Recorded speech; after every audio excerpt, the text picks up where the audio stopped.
Hey, everybody. Welcome to another great edition of the Bailey Pod. Tonight, just want a couple of few reminders before we actually dive into the show. Don't forget to go like, share, and subscribe to the Bailey Pod. Also, too, I want to thank those who have actually been on this ride with me of the Bailey Pod since I launched the show over a month ago. I really appreciate it. It means a lot to me, near and dear to my heart. And again, as long as you keep coming, keep sharing, keep liking, I will keep delivering this great content. Also, too, don't forget to click the bell in the bottom right-hand corner to be able to be notified for all new content that we will be delivering throughout the week. Again, you can catch the Bailey Pod via YouTube weekly. Again, via YouTube weekly, the Bailey Pod.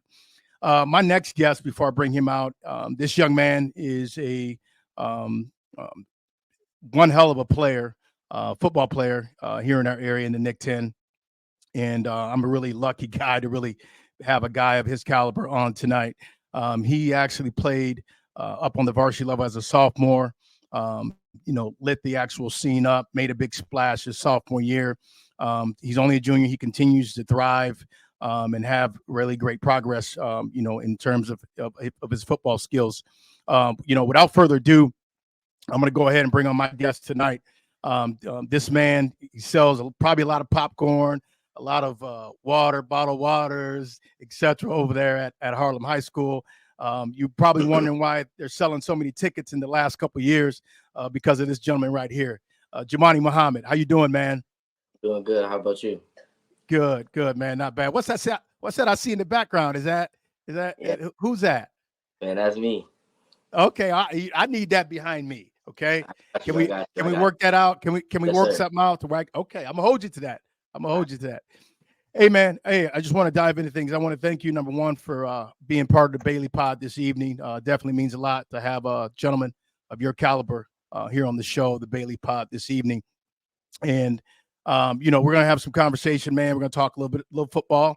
But first, I want to talk a little bit about academics. That's one thing we highlight here on the Bailey Pod that makes us different from other podcasts throughout the area, because I feel that it's important to illuminate those who are actually thriving, not only on the field or on the court, but also too in the classroom.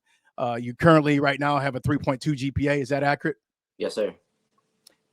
Speak to me a little bit. How are you able to sustain such a really great GPA? I mean, what was your GPA your freshman year? Share that with us. My GPA freshman year, it wasn't very high. It was only a 2.5. That wasn't that good. Wow. So coming into my So how do you go from a 2.5 to a 3.2? Yes, sir. Oh man, you got to share it with us. Come on in, share it with us. Just working really hard in the classroom, applying myself much more than my freshman year. Freshman year coming off that COVID year in middle school, it's a big change going into high school. So you really just have to settle down and apply yourself in the classroom, and that's what I did my sophomore year and made sure I got my grades up. Wow. Speak to some of your work habits that you've actually established that allowed you to become a 3.2 GPA student. What did you do? I mean, I know you just alluded to, you said you buckled down, but what else did you do? What are some of the other things that you did to be able to become a great academic scholar as you are today? Studying, make sure you study. Having a tutor, getting help with the classes I needed, and that's pretty much it. Just really apply myself, getting the help I need, using the resources that I have, and using that to help me get a good GPA, good grades. What are study habits like for you? I mean, you come home. I mean, obviously you're getting home late from practice. You probably get home, I'm surmising, about 5:30, 6 o'clock. You probably eat, get your belly full, shower, maybe, dilly dally around a little bit, but then you get to the books right away. What's your strategy? For me, when I get home, I usually eat. Then I, of course, help my dad. Then after I help my dad, I usually sit down at the table. I'm working on my stuff that I need to work on, going over the things I need to do, and just making sure I get my work done. Are you that self-motivated student athlete to where mom and dad, they don't have to throw the books on the table or say, Jahmani, get your books out. Jahmani, what are you doing? Put the phone down. Speak to that. They're definitely pushing me to make sure I'm getting my work done and staying on top of me and make sure I get my stuff done. So basically what I hear you saying, that good support system that you have at home has allowed you also too to be able to actually accomplish the GPA that we're Yes, looking at. sir. Yes, sir. That's awesome, man. You know, speak to the viewers a little bit about how important it is to you, because I know you want to be a next level athlete. Yes, How, sir. how is it important to you to be able to keep this type of GPA up for the next 2 years? Because again, I mean, excuse me, yes, next 2 years, because you're a junior this year. You were a Yes, sophomore last year. What are some things that you have to continue to do to maybe increase that GPA? Because again, I don't know if you've taken your SATs yet or your ACTs, but the GPA is not the only caveat that you need to be able to get into a university, but it helps. So what are you doing right now in order to be able to again sustain this GPA? Right now, I still have my tutor. I'm having a tutor for math. Just staying on top of my work. Like I said, just making sure that I stay on top of my work. Just making sure I'm focused in the classroom, not looking off, not being on my cell phone. Just make sure I'm settling down and applying myself, and make sure I get my work done. What would you say, and then we're going to move on here, what would you say to other student athletes that kind of coming into high school, not really making that transition from middle school to high school very well, that are maybe struggling a little bit academically, but they can do the work, but they're just not buckling down and getting it done? What would you say to a student athlete today that's really struggling academically? I would say to them, eliminate the distractions, block out all the noise, like the parties, the friend, like eliminate some of the friends, hang around the ones that you know are trying to go on the same route that you're trying to go on. Be around a good crowd, not a bad crowd, and just make sure you stay focused in the classroom I and love outside. it, man. I love it. I love it. If anybody's out there listening, he just gave you the blueprint and it was free. Okay. Jahmani Muhammad just gave you the blueprint, student athletes, moms and dads, and it was free. Please take him up on that. Jahmani, let's go ahead and pivot. Let's talk some football. 6-3 this year. Is that 6-3 record? Is that something that you guys were kind of expecting to, come out and do this year? Was there a 9-0 within sight that you guys saw preseason? Definitely didn't want to see no 6-3. Everyone has goals to go 9-0, go undefeated. I mean, this year's been challenging, but we had to persevere, get through it. We're just really trying to execute the plays that Coach Mo is trying to have us run, and that's pretty much it. We just got to get through it. What are some of the actual adversity that you guys had to overcome? I know you just alluded to injuries. Can you speak to that? Who were some of the guys? I think you lost your quarterback, if I'm not mistaken. Yes, sir. But go ahead. Losing Derek really hurt, in the passing game because we're not really able to pass effectively anymore. I've been working out with him since the summer. He'll call me up or I'll call him up and we'll go get workout on the field for like hours, like with other guys, we'll bring other guys along too. That really hurt us, but you know, it's always next man up mentality. Nate Johnson stepped up a lot. Our second string quarterback, he stepped up. Well, actually, he's not even the second string quarterback. He was actually a linebacker in summer camp. Our second string Wow. quarterback, he got hurt. He hurt his ACL in practice, so that really took a toll on us. And Nate just stepped up in that role when Derek got hurt, and he's been just doing phenomenal since that happened. So when you guys lost Derek to an injury, what was that like? I mean, you lose your starting quarterback. Again, you just alluded to that you've been throwing with him all season long. You guys have developed that chemistry, that rhythm, so to speak, that running back and that quarterback mentality, so to speak, that camaraderie. How was that? How did you guys handle that when you guys found out that you would probably end up losing him for the year? Uh, I'll say we didn't handle it like we handled it well, but it really did hurt us, because we're trying to pass the ball, but you can't really pass the ball if you don't have those tools to do so. So we're really just trying to work with Nate on his throwing, which he actually is getting better at. He's been slinging it like this past game against Belvedere, and he's been throwing it very well. So going into the playoffs, we're just trying to keep that same thing going and keep progressing. So how do I've watched you ever since you were a sophomore. In my estimation, you are one of the most supple, elusive backs I've seen in the Nick 10 in quite some time. And you come in your sophomore year, you make a huge splash. I mean, a huge splash. I mean, every week, we were going back to the news station on our show in the overtime with Scott Leber and Reagan Holgate, and your name probably came up probably 15 times in a night. And we all knew, all three of us knew that, this kid's going to be special in his junior year. He's going to be special his junior year. Do you feel like you've made the proper steps, the progression, so to speak, to be known as one of the, I'll just go out and say it, one of probably the premier backs in our league? Yes, sir. But I still feel like there's more work to do. I don't feel like I'm just the best, but I feel like there's always more work to do. Still got to keep working, keep putting in work in the lab. So, yes, sir. Sure. And again, you're a kick returner as well. You've done some things on special teams really well. I mean, I think last year you returned 4 kickoff returns, if I'm not mistaken, for touchdowns. Is that accurate? Yes, sir.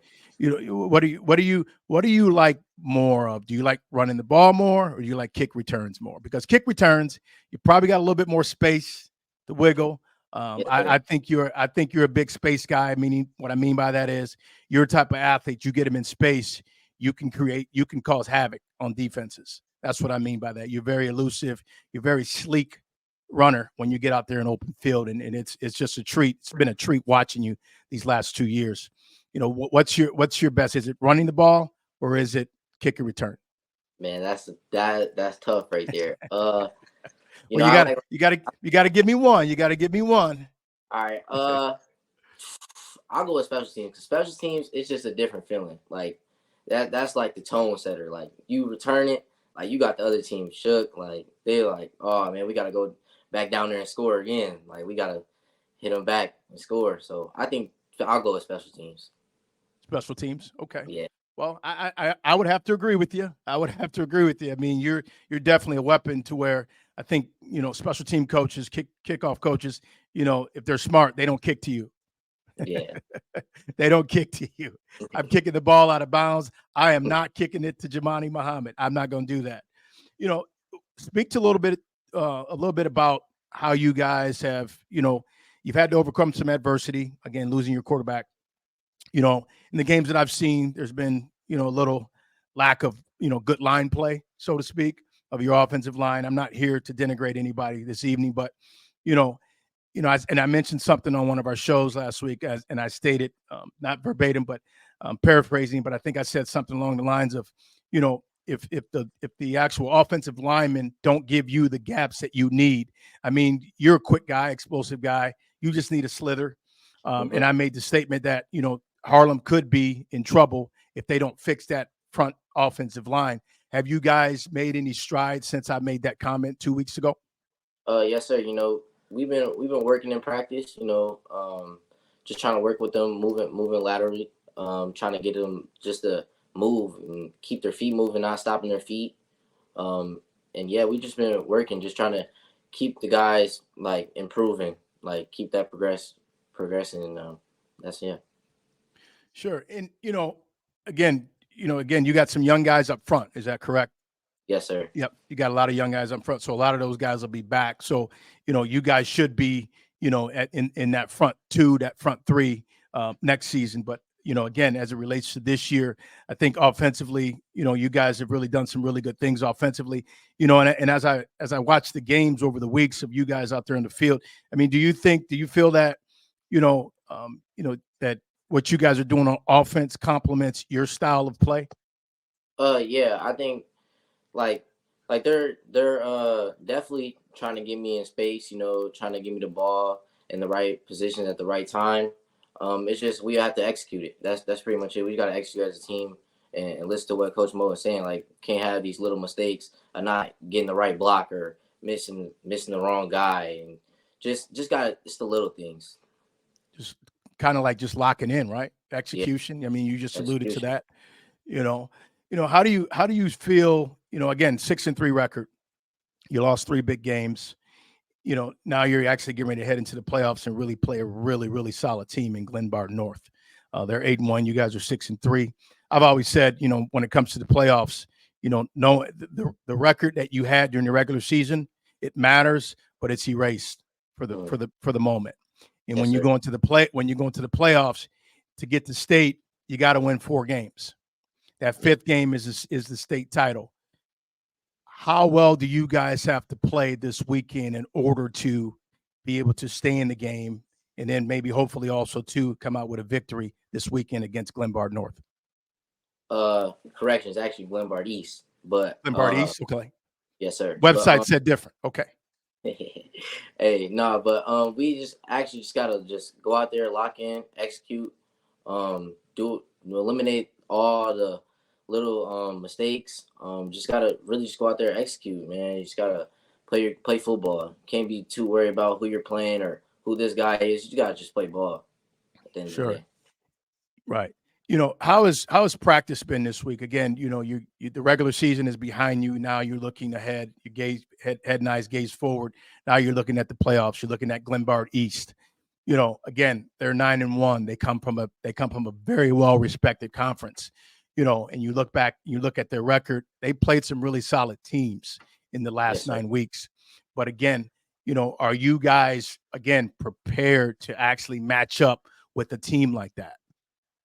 I'll say this week at practice, man, we just really been locked in. The guys are watching a lot of film. More guys are looking into the playbook, looking out, seeing what the other team is doing during film sessions. Like we're just really locked in as a team, just trying to figure out what we can do to go out there and perform at our best. So you just alluded to something, it's been a really good week of practice. It's Tuesday. What's the mindset been like all week? Just go out there and win and execute. I'll say execute. Gotta execute. Sure. Do you see a difference between the mindset from the regular season and the mindset prepping for the playoffs? Is it different or is it the same? Yeah, I do. I feel like we're going out there to show everybody that we're just gonna prove everybody wrong. That's saying like we can't do it. You know, you look at some of the things again. I'm going to pivot here for a second. You look at some of the things that you've been able to do as a sophomore, and then you come here to your junior year, and you pretty much made a huge leap. What are some of the things that you've done during the off season that allowed you to have the type of season that you're actually having at this juncture? I've been working hard in the weight room, trying to get bigger, put on weight. Working out with my dad in the backyard, him pushing me to be at my best. Working with my trainer out in Chicago, Kenny Rogers. He's been helping me perform very well. Working on my mental game and my physique of my body. Just trying to make sure like I'm solid to carry the ball and things like that. Sure. Do you feel your performance this year was better than last year? Yes, sir. I feel like I definitely have gotten better. I feel like I got faster, stronger, and yeah. What's your mindset when you're out there on the field? I'm just going to go ahead and talk about this for a second, but people underestimate you, and I think a lot of people, don't understand that size is just size. Mhm. And to me, you play like you're 6'2". You play like you're 6'2".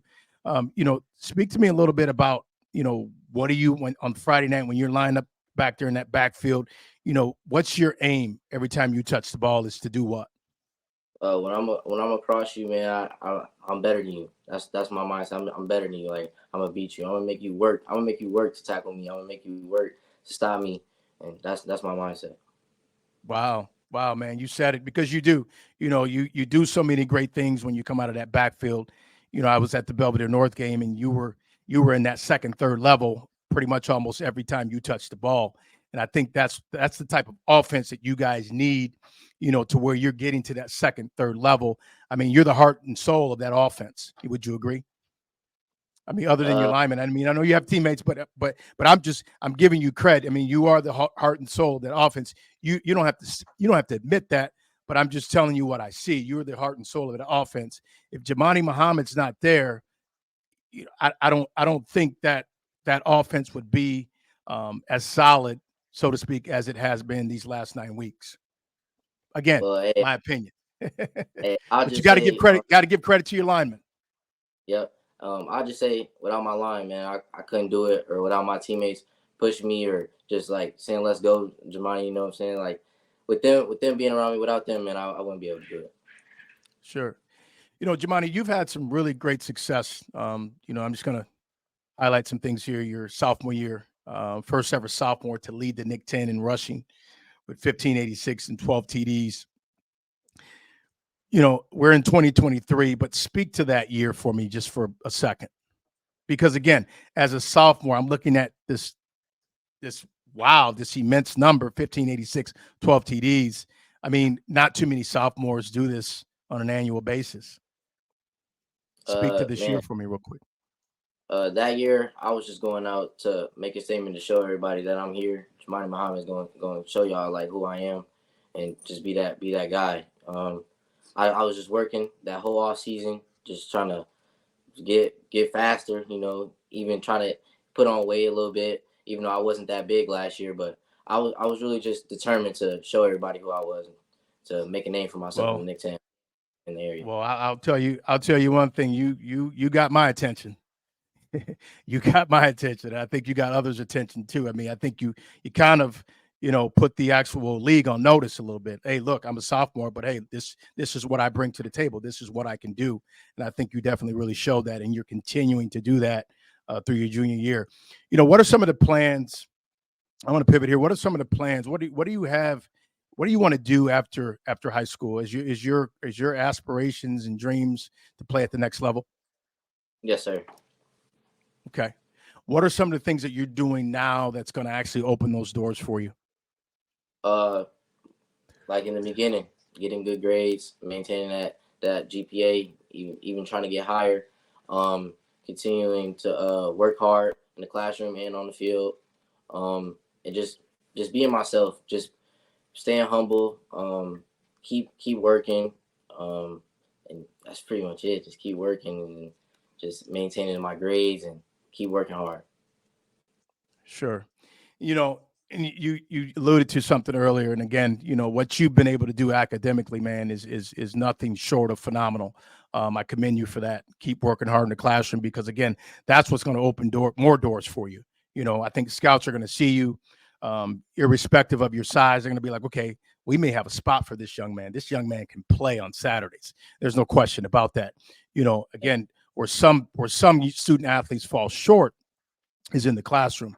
I don't think you're going to have that problem. Again, you go from a 2.5, now you're currently at a 3.2, obviously with more room to grow. Again, you're only a junior, so you have one more year to actually continue to actually progress academically and become that academic student athlete that you actually are pursuing to come.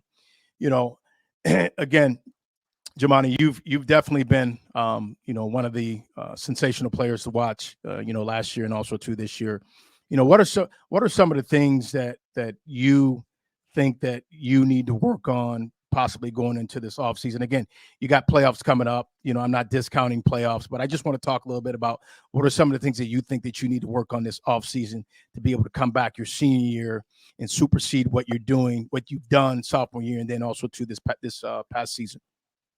I think, well, for me personally, I just want to get bigger. Put on some weight, eat more, and just keep working at what I've been working at: my speed, my strength, and trying to put on weight. And really just working, just keep maintaining that dog mentality. Just keep working, never stop working. And yeah. So talk to me a little bit about, again, I've said this before, and I'll continue to say this. Athletes don't usually have great success in the classroom or on the field if they don't have a strong support system. Speak to me a little bit about how your parents have impacted you both academically and athletically. They impacted me in a bunch of ways. I really appreciate them for everything they do for me, taking me place to place, practice, training, to the school, everything. I appreciate them for everything they do. Them staying on top of me with my schoolwork, my dad pushing me to keep working on the football field and in the classroom, and I really just appreciate everything they do. So what do you say to, not everybody is blessed to have a support system, like you have and others have. What would be the advice that you would give those individuals, male or female, that are kind of struggling academically, trying to find themselves, so to speak, both in sport and in the classroom. What message would you share with them, in order to get them out of that funk that, so to speak, that they're maybe in right now? And I say, don't be afraid to ask for help. Ask your teachers for extra help after class. Stay after if it takes 2 hours or whatever. Just make sure you're getting it. Like don't feel afraid to ask questions in class. And if you got to talk to your counselor about a certain class or anything, just make sure you go to them and talk to them. And for like sports wise, I'll say talk to your coaches. Like talk to them. Make like build that relationship with your coaches. Make sure like they understand you and feel where you're coming from. I agree, man. 100%. You summed that up well. Jahmani, how do you want, again, you guys got a big one coming up this weekend. How do you want to end this season? Again, you guys are sitting at 6-3 right now. Again, I'm not discrediting what you guys did during the regular season. Again, you come into the playoffs, you're looking at an opponent that hasn't won a game yet. They're looking at you the same way. You guys haven't won a playoff game yet. So everybody is 0-0. How do you want to end this junior year that you're having right now? What would be special to you? Ending it on a good note, not ending the first round. I want to go further than we did last year. That's always the goal. Go be better than you were last year. So yeah, I just really want to end it on a good note. What do you want to say to some of the Husky viewers that may be out there listening this evening? Is there anything you want to share with them? Because again, people come to watch, the team play, but also two people come to watch the excitement of you, Jahmani Muhammad. What do you want to say to fans that have supported you these last 2 years? I want to thank them. I want to thank you guys for coming out to the games and watching me and the team. And I just appreciate all you guys' support. I want you guys to keep supporting, even when I'm not there. I just want you guys to keep supporting us, keep cheering us on the Friday nights, and even if we play a Saturday game for the playoffs, I want you guys to keep cheering us on and be there, be loud. That's awesome, man. Yeah, that fan support it's key. I think it keeps, you're in a tough, tight game. I think it keeps you in games. I think it also too gets a lot of kids, particularly today, day and age. It gets you guys up for games. You guys get really stoked, when you come out and you see the crowd just cheering and, just all the excitement within the stands. I mean, that actually does a lot for athletes, not only in football, but just pretty much widespread across sport. Jahmani, hey, man, it's been fun. We'll have to do this again for sure. And good luck this weekend. On again after you guys go out and try to secure that victory this weekend. All right? Thank you. Appreciate you. All right. Appreciate you, man. Jahmani Muhammad, everybody. Thanks, Jahmani. Appreciate you.